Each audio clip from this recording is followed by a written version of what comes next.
الحمد لله نحمده ونستعينه ونستغفره ونؤمن به ونتوكل عليك نعوذ بالله من شرور أنفسنا ومن سيئات أعمالنا ومن يهد الله فلا مضل له ومن يضلله فلا هادي له ونشهد أن لا إله إلا الله وحده لا شريك له ونشهد أن سيدنا وسندنا ونبينا ومولانا محمدا عبده ورسوله وأرسل عليه جميعا بشيرا ونذيرا وداعيا إلى الله بإذنه سراجا ومنيرا وصلى الله تعالى على خير خلقه محمد وعلى آله وصحبه اجمعین برحمتک یا ارحم الراحمین۔ صدق اللہ العظیم۔ پیارے بہن بھائیو، آج پھر میں آپ سے مخاطب ہوں۔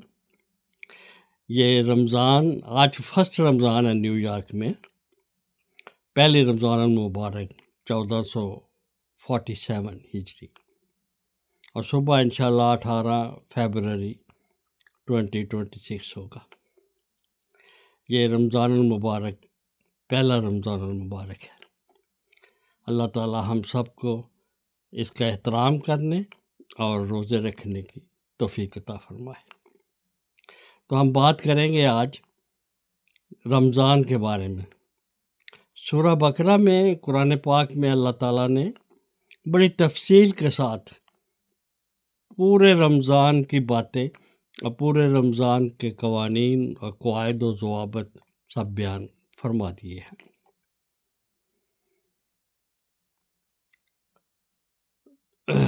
یہ بڑی تفصیل کے ساتھ اس میں درج ہے۔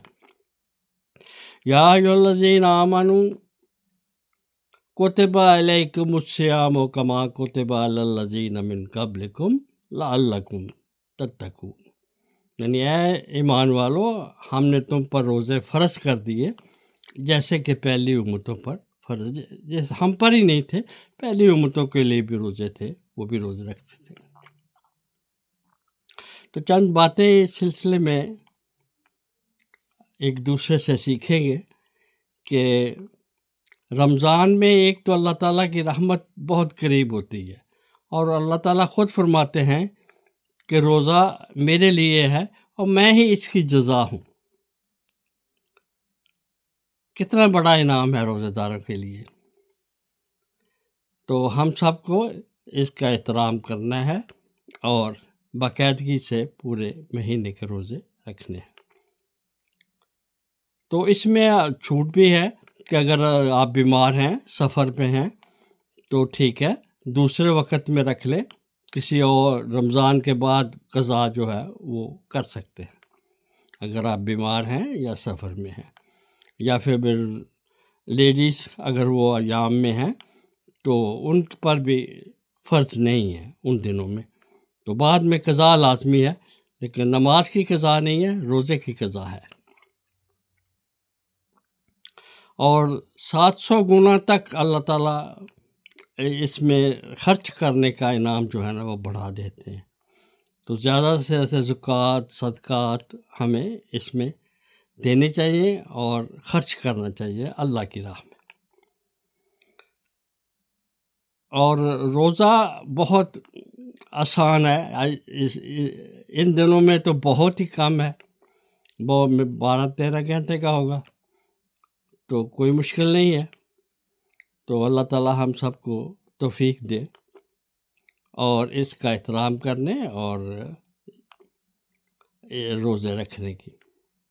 تو روزہ چند باتوں سے ٹوٹ جاتا ہے، یعنی کہ اگر کچھ جان بوجھ کر کچھ کھا لیا جائے یا میاں بیوی کے تعلقات قائم ہو جائیں، اور ان وجوہات کی بنا پر روزہ ٹوٹ جاتا ہے، جن کی قضا لازم ہے اور جرمانہ بھی ہے۔ جرمانہ اس کا یہ ہے کہ ایک غلام آزاد کرے یا 60 روزے مسلسل رکھے یا پھر 60 مسکینوں کو کھانا کھلائے، اور قضا بھی اس کی کرے. لیکن سرما ڈالنے سے اور انجیکشن لگوانے سے، قے آنے سے، ان چیزوں سے روزہ نہیں ٹوٹتا. تو ہمیں کھانے پینے میں بھی احتیاط کرنی چاہیے کہ سحری کے وقت اذان کا انتظار نہیں کرنا چاہیے کہ جب ٹائم ہو جائے کہ 5:10 پر روزہ بند ہونا ہے تو پھر بند ہونا ہے.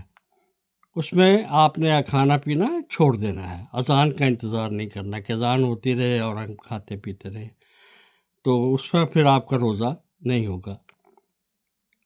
اور اس کو پورا کریں رات تک، جیسا کہ اللہ تعالیٰ کا فرمان ہے.